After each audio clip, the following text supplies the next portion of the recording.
গল্প ভালোবাসতে চাই। অনেক চেষ্টা চালিয়েও বিয়েটা ভাঙতে সক্ষম হয়নি। কালো বেটে লোকটার সঙ্গে বিয়েটা হয়ে গেল। আমার পাশে এমন একটা লোককে কিছুতেই মেনে নেওয়া সম্ভব নয় আমার পক্ষে। তবুও আমি এখন তার বিবাহিতা স্ত্রী। আমার কোঁচকানো নাক চোখ দেখেই ভদ্রলোক বুঝে গিয়েছেন আমার তাকে পছন্দ হয়নি। কষ্ট করে আর মুখ ফুটে তাকে বলতে হয়নি যে এই বিয়েতে আমি কিঞ্চিত পরিমাণেও সন্তুষ্ট নয়। এতে তার মন খারাপ হয়েছে কি না জানি না, জানার প্রয়োজনও মনে করি না। কষ্ট পেলে পাক, তাতে আমার কি? আমার তাকে অপছন্দ, এটাই সবচেয়ে গুরুত্বপূর্ণ বিষয়। মাকে আকুতি করে রেগে বিরক্ত হয়ে অনেকভাবে অনেকবারই বলেছি যে এই ছেলেকে আমি বিয়ে করব না, কিন্তু মা কানেই তুলল না। বরং যতবার বলেছে অপছন্দের কথা ততবারই মা বলেছে, শোন, বাহ্যিক সৌন্দর্য দিয়ে কিছুই হয় না। ভালো থাকার জন্য চাই একটা ভালো মানুষ, আর ভালো মানুষ সে হয় যার উপর নয়, ভেতরটা ভালো। আমরা তোর জন্য একজন ভালো মানুষ খুঁজে পেয়েছি। মইনা খুব ভালো ছেলে, তুই খুব ভালো থাকবি। ভালো থাকবো না ছাই, যে মানুষটাকে দেখে ভালোই লাগে না তার সঙ্গে ভালো থাকা অসম্ভব। দেখে শুনেই তো প্রেম করেছিলি নিরুপমের সাথে। সেই সুদর্শন ছেলের সঙ্গে ভালো থাকতে পেরেছিলিস শেষ অবধি। দেখো মা, তাই বলে সবাই যে একরকম হবে এমন তো নয়। আর মানুষের ওপর দেখে তো ভেতর বোঝা সম্ভব নয়। একদমই ঠিক। তবে মানুষ যেমনই হোক তার উপরের থেকে ভেতরটাই দামি। এই বিষয়ে মায়ের সঙ্গে যুক্তিতর্কে হেরে গিয়েছি বরাবর। শেষ পর্যন্ত বাধ্য হয়ে এই লোকটাকে বিয়ে করতে হলো। নিরুপমকে ভীষণ ভালোবাসতাম। প্রথম দর্শনেই প্রেমে পড়েছিলাম। 2.5 বছরের সম্পর্কে কখনো সন্দেহ করার প্রয়োজনই মনে করিনি। কিন্তু যেদিন জানতে পারলাম আমারই অগোচরে আমারই বান্ধবী নিতুর সঙ্গে নিরুপম গোপনে সম্পর্ক চালিয়ে যাচ্ছে, সেদিন আর সন্দেহ নয়, গোটা সম্পর্কটারই ইতি টেনে দিলাম। বিশ্বাস করতে খুব কষ্ট হয়েছিল, এত বড় ধোকায় আমি এতগুলো দিন ডুবেছিলাম। সম্পর্ক ভাঙার পর কষ্ট পেয়েছিলাম খুব। বেশি কষ্ট লেগেছিল নিতুর কারণে। আমার এতটা কাছের বান্ধবী হয়েও কিভাবে এত বড় ক্ষতিটা করলো ভেবে এখনও অবাক হই। তারপর আর কোনো সম্পর্ক আমায় টানেনি। পড়াশোনা শেষ হলে বাবা দুম করে বলে বসলেন এখন বিয়ে করতে হবে। ছেলে তার পূর্ব পরিচিত। অনিচ্ছা সত্ত্বেও রাজি হয়েছিলাম, কিন্তু যখন ছেলের ছবি দেখালো মা, তখন উঠে পড়ে লাগলাম বিয়ে ভাঙতে। বাবাকে কিছু বলার সাহস আমার কোনো কালেই ছিল না। মাকে খুব করে অনুরোধ করলেও কোনো লাভ হলো না। আপনার হয়তো আমায় পছন্দ হয়নি। মৈনাকের কথা শুনে বিরক্তির পরিমাণ আরও বেড়ে গেল। উত্তর না দিয়ে চুপ করে রইলাম। অবশ্য মৌনতা সম্মতির লক্ষণ। মৈনাক নিজে থেকেই আবার বলল, আমাকে বলা হয়েছিল আপনার এই বিয়েতে কোনো আপত্তি নেই, তবুও আপনার ভালো করে খোঁজ নেওয়া উচিত ছিল। কড়াস্বরে বললাম, চেয়েছিলাম, কিন্তু আপনার বাবা চাইছিলেন না বিয়ের আগে আমি আপনার সঙ্গে যোগাযোগ করি। চুপ করে রইলাম। প্রসঙ্গ বদলাতে মৈনাক বলল, আমি বরং আপনার খাবারটা এনে দিই। খাওয়া শেষে আমি আমার মতো শুয়ে পড়লাম। বাবার ওপর ভীষণ রাগ হচ্ছে। নিজের মেয়েকে এত বড় ধোঁকা দিল সে। একবার মৈনাকের সঙ্গে কথা বলারও সুযোগ দিল না। বাবার প্রতি ক্ষোভে চোখে জল চলে এলো। সকালে ঘুম ভাঙল পাখির কিচিরমিচির শব্দে। ব্যালকনিতে ঝুলনো খাঁচাগুলোতে বেশ কিছু পাখি রাখা আছে। পাখিগুলো ভীষণ সুন্দর। মুগ্ধ হয়ে তাকিয়ে রইলাম। এমন সময় মৈনাক এসে বলল, মা জলখাবার নিয়ে অপেক্ষা করছে, আপনি যাবেন নাকি রুমেই নিয়ে আসবো? না, নিয়ে আসতে হবে না, আমিই যাচ্ছি। জলখাবারের টেবিলে শাশুড়ির সঙ্গে বেশ আলাপ জমে উঠল। খুব সুন্দর দেখতে তিনি, আর ভীষণ হাসি খুশি। শ্বশুরকে ছবিতেই দেখেছি, তিনি বেঁচে নেই। দেখতে ঠিক মৈনাকের মতো। আফসোস, সেই মৈনাকটা দেখতে যদি তার মায়ের মতো হতো।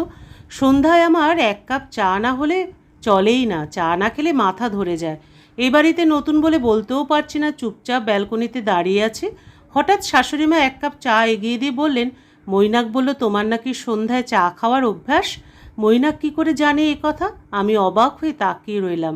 শাশুড়িমা সেদিকে ভ্রুক্ষেপ না করে একের পর এক গল্প করে যাচ্ছিলেন। আমিও মুখখানা হাসি হাসি করে সেই গল্পে মনোনিবেশ করলাম। সন্ধ্যায় আমার চা খাওয়ার বিষয়টা কি আমার মা আপনাকে বলেছে? মৈনাক মুচকি হাসি দিয়ে বলল, না, আমার শাশুড়িমা বলেননি।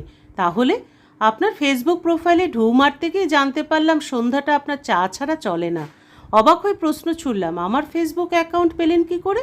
আপনি তো আর আমাকে বন্ধুর তালিকায় রাখবেন না, তাই ফলোয়ার হয়ে বেশ আগেই ঝুলে আছি। আপনি হয়তো খেয়াল করেননি। কিছু না বলে চুপচাপ ফোনটা হাতে নিয়ে ফেসবুকে তল্লাশি চালাতেই মৈনাকের অ্যাকাউন্টটা পেয়ে গেলাম। বিয়ের আগের দিনে সে আমায় রিকোয়েস্ট পাঠিয়েছিল। দেখিনি এতদিন। এখন থাকুক ঝুলে এমনি। সারাদিন যেন সময়ই কাটে না, শাশুড়ির সঙ্গে গল্প করা ছাড়া কাজ নেই আর কোনো। বাড়ির কাজের জন্য মায়ামাসি রয়েছেন, তিনিই সব করেন। সেদিন সকালে মাসিকে দেখলাম বাড়ির নিচ থেকে ঘাস সংগ্রহ করতে। বাড়িতে এলে জিজ্ঞাসা করলাম, মাসি ঘাস দিয়ে কী করবেন? হেসে জবাব দিলেন, বৌমা আমার ছোট মেয়েটা খরগোশ পোষে দুটো, ওগুলোর জন্যই ঘাস খুঁজছিলাম। তাই নাকি? আমারও খরগোশ ভীষণ পছন্দ। মাকে কতবার যে বলেছি বাবাকে দিয়ে আমায় একজোড়া সাদা খরগোশ আনিয়ে দিতে, কিন্তু মা দিলই না।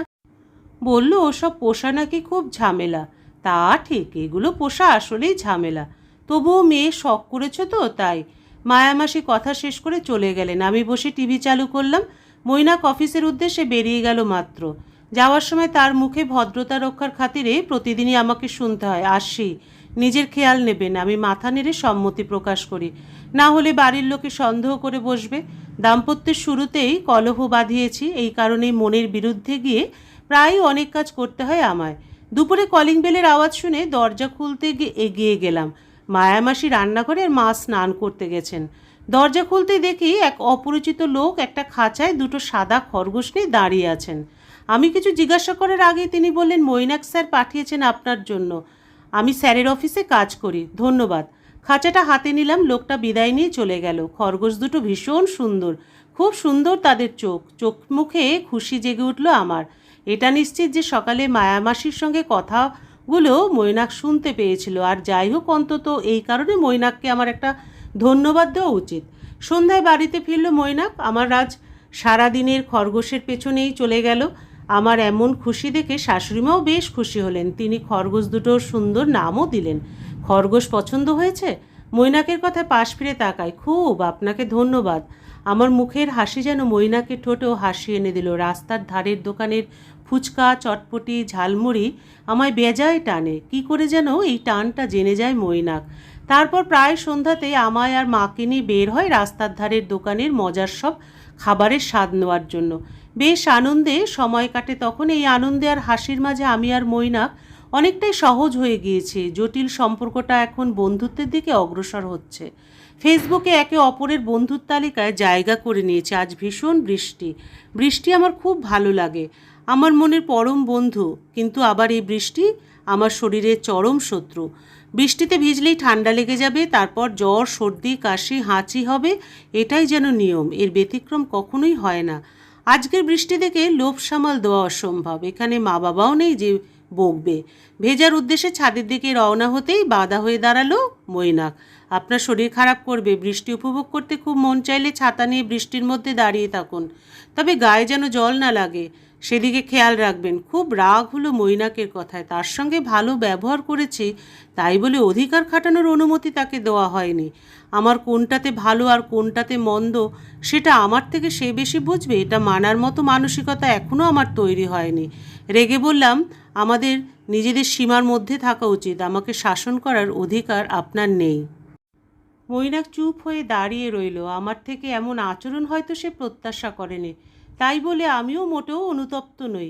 সে কেনই বা এমন অধিকার খাটাবে? আমাকে উপদেশ দেওয়ার মতো সম্পর্ক তার সঙ্গে আমার এখনও হয়ে ওঠেনি। আমি দ্রুত পায়ে ছাদে চলে এলাম। ঝমঝমিয়ে বৃষ্টি হচ্ছে। দৌড়ে ছাদের মধ্যেখানে গিয়ে দাঁড়ালাম। টানা 1 ঘন্টা বৃষ্টিতে ভেজার পর নেমে এলাম। মনটা খুব সতেজ লাগছে। মৈনাক আমার থেকে বেশ দূরত্ব বজায় রেখে চলেছে, এতে বরং আমার ভালোই।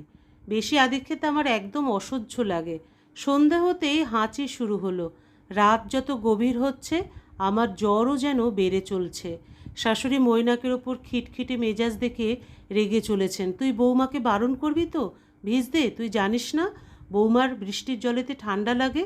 মৈনাক শান্ত গলায় জবাব দিল, মা আমার আসলে খেয়াল ছিল না। আমি চুপচাপ শুয়ে আছি, জ্বরে শরীর পুড়ে যাচ্ছে।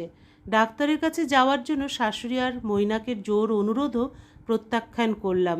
এত রাতে ডাক্তারের কাছে যেতে একদমই ইচ্ছে হচ্ছে না, সকাল হলেই যাব, এমনটা বলেই থামিয়ে রেখেছি তাদের। সারা রাত মৈনাক আমার পাশে বসে রইল। খানিক পর পর কপালে ভেজা কাপড় দিয়ে মুছে দিচ্ছিল। চোখ ভর্তি তার দুশ্চিন্তা জমে আছে। আমি সেরাতে একজন দায়িত্বশীল মানুষকে আবিষ্কার করলাম। সকাল হলেই মৈনাক আমায় নিয়ে ছুটল ডাক্তারের কাছে।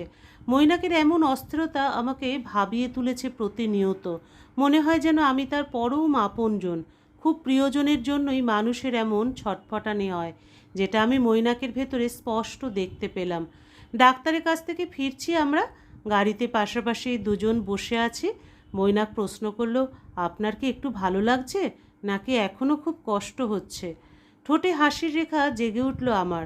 বললাম, এই প্রশ্নটা গতকাল রাত থেকে কতবার করেছেন হিসেব রেখেছেন? মৈনাক নতস্বরে বলল, আমি দুঃখিত, এমনভাবে বলবেন না, আমিই আসলে লজ্জিত। অবাক হয়ে তাকায় মৈনাক। আমি হেসে চুপ হয়ে রইলাম। তারপর থেকে বাড়িতে দ্বিগুণ যত্ন চলতে লাগলো আমার ওপর।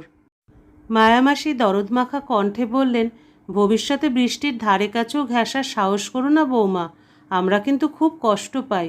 আমি হেসে বললাম, আপনাদের এত আদর যত্ন দেখে আমার এখন ইচ্ছে করে রোজ রোজ বৃষ্টিতে ভিজি, আর আপনারা এভাবে আমাকে ভালোবাসুন।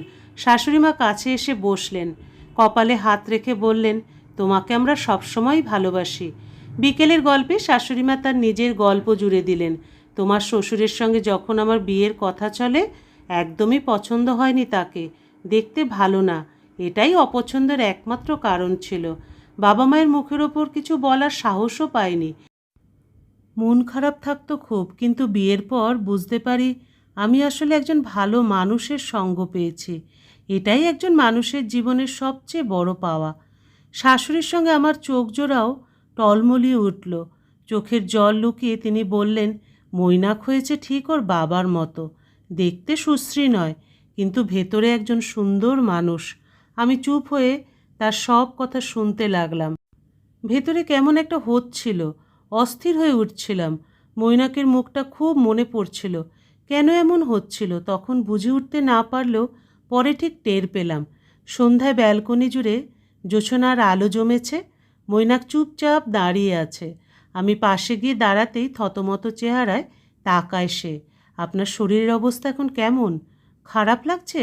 আমার শরীর ঠিক আছে, কিন্তু কিন্তু মন ভালো নেই। আকুলতার সঙ্গে প্রশ্ন করল, মৈনাক কেন? আমিও আপনার মতো ভেতর থেকে একজন ভালো মানুষ হতে চাই। যতদিন ভালো মানুষ না হতে পারবো ততদিন মনও ভালো হবে না। ফ্যাল করে তাকিয়ে রইল মৈনাক। আমি মাথা নিচু করে বললাম, যে মানুষের ভেতরটা সুন্দর সেই তো প্রকৃত সুন্দর মানুষ।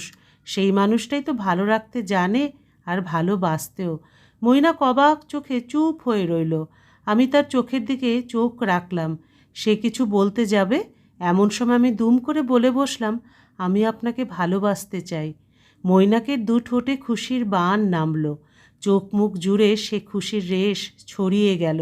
আনন্দে তার সঙ্গে আমার চোখ জোড়াও চকচক করে উঠল।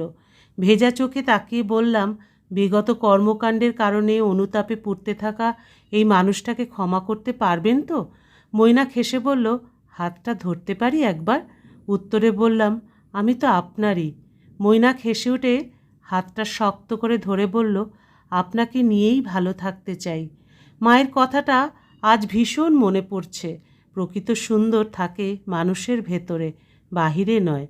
গল্পের সমাপ্তি এখানেই। আবার দেখা হবে পরবর্তী আরেকটি গল্পের সাথে।